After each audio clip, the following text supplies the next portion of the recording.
So I just got back from a trip to Sequoia National Park and Kings Canyon National Park, and while traveling is still on my mind, I wanted to show you guys my top 5 travel essentials that I used in this past trip. As always, everything that we talk about in this video is going to be in the description and in the pinned comment down below. And for full transparency, I'm not sponsored by any of the companies that I talk about in this video. I was sent a product that I'm testing out while I'm making this video, but that's not part of this video at all. Also, if my voice sounds a little rough, I am just getting over a cold, but let's get into it. The first thing that we're going to talk about is this water bottle that I've been seeing everywhere on the internet, and this is called the Owala Free Sip water bottle, and I got it in black. This water bottle comes in a couple of different sizes, as well as a whole bunch of different colors that you can customize on the website or find at like your local Target. Now, what makes this water bottle stand out amongst the sea of other water bottles and other things that you can drink out of? It has a multi-drinking top. And what do I mean by that? It has both a straw that you can sip slowly out of, as well as another spot that I call the chug function, but it's actually called the swig function, where you can take big gulps of water if you're really thirsty. The bottle is insulated and can keep water cold for about 24 hours. Now, I've been using this water bottle for about 3 months now, and I can confirm that it does keep water cold for that long, and sometimes even longer. My fiance has the next size up from this water bottle, and I've seen her keep ice in it for 2 to 3 days. One last feature about this bottle before we move on is the fact that it has a double locking top to ensure that it will not spill or accidentally open. Also, one of the locking functions actually turns into a carrying loop. So if you're into attaching your water bottle to the side of your backpack with a carabiner or a clip,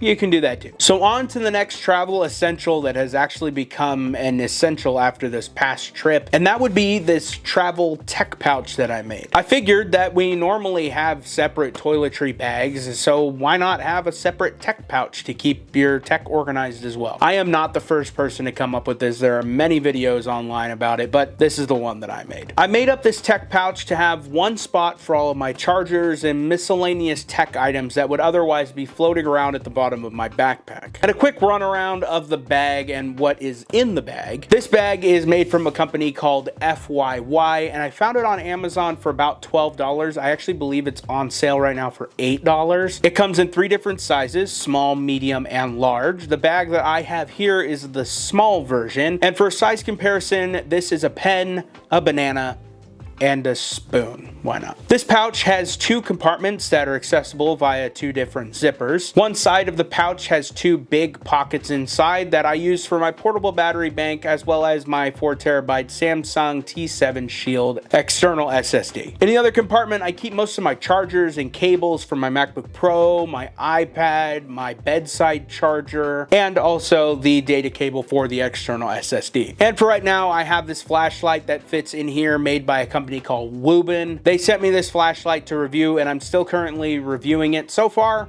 it's pretty cool. The pouch also has a carrying strap on it that I was actually thinking about taking off, but I think I might actually keep it on because after this past trip, it made it easier pulling it in and out of my backpack and my camera bag. I still haven't fully decided if I'm going to take off the strap, but if I do, I'll let you guys know in a future video. Next up are going to be 2 pieces of audio listening equipment. First is going to be my AirPods Pro, and the second is going to be a pair of Sony MDR XBE950B1s, or my over-the-head Sony headphones. Starting with the AirPods Pros, I've been using these for a really long time now, and you guys have probably seen me feature these or talk about these in a couple of my past videos. They're portable, and because I'm a Apple fanboy, they work in every piece of Apple equipment that I own, whether that be my MacBook Pro, or my iPad, or my iPhone, or my desktop. I also like the fact that while I'm traveling, if I'm editing or watching content on my MacBook Pro and I get a phone call on my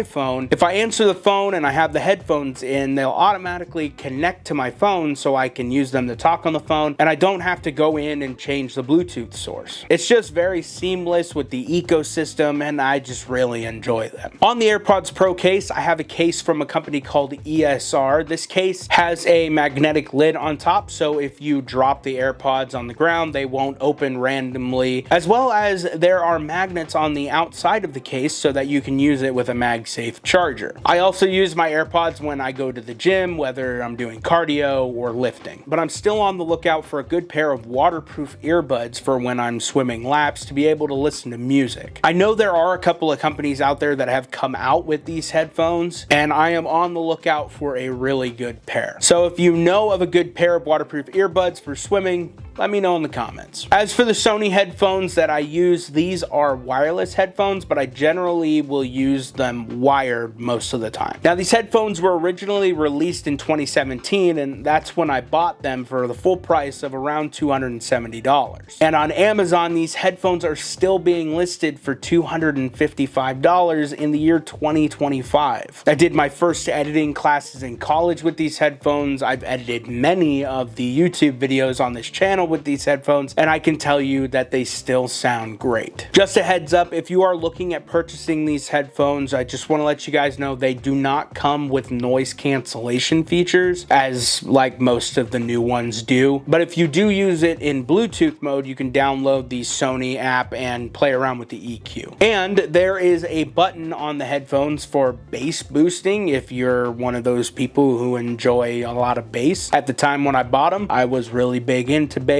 Not so much anymore. Generally, I'll wear these headphones while watching YouTube on my Xbox or when I'm traveling if I don't want anything inside my ears. But I might be upgrading here pretty soon since these headphones are about 8 years old. Comment down below what headphones you suggest that I get. I would like a pair of AirPods Maxes just to keep it within the ecosystem, but they are a little bit out of my price range at the moment, and I'm not really loyal to any like headphone brand other than my AirPods Pros. On to the last piece of traveling essentials for this list, the Kindle Fire Stick. If you watched my video last week on what's in my camera bag, you guys would have heard me talk about how I planned on throwing a Kindle Fire Stick into my camera bag. Now, this was to be able to have all of my things that I stream off of pre-logged in and ready to go, and all I have to do is plug it into the back of the TV at the Airbnb, connect it to the Wi-Fi, and I'm done. This was actually my first trip where I used this method, and I have to say it was a complete game changer. I no longer have to log into a bunch of the different sites that I stream from and worry about if the TV will reset and get rid of all of my information after I leave the Airbnb. All I have to do is plug the Fire Stick into the back of the TV and connect it to the Wi-Fi that's there, and all of my logins are there and work perfectly fine for streaming. This specific Kindle Fire Stick is the 4K option, and I have it with the HDMI extension that comes with the Kindle Fire Stick, just in case it's a little bit harder to plug it into the back of the TV. Now, the one thing that I will say is that it is very easy to forget to remember to repack it when you're leaving to go home from your trip. I actually set 3 reminders on my phone the day of checkout to remember to take the Kindle Fire Stick off of the back of the TV so I could take it home. But I would recommend, if you are staying in an Airbnb and you don't want the hassle of logging into every streaming service that you own, pack a Kindle Fire Stick, pack a Roku, or heck, even bring an Apple TV with you. Just make it easier on yourself. Another bonus for the Kindle Fire Stick is that you can actually connect your AirPods Pros to it. So if you're like me and you have a significant other who doesn't like to sleep with the TV on because of the noise, you can connect your AirPods and listen to whatever you're watching so you're not disturbing the person next to you. Anyways, guys, if you have any travel essentials that you think would be great for me to add to my next list, leave them in the comment section down below. Now, just a reminder, we are getting close to Apple's launch event in September, and I will be doing a live stream on that day. If you don't have push notifications turned on,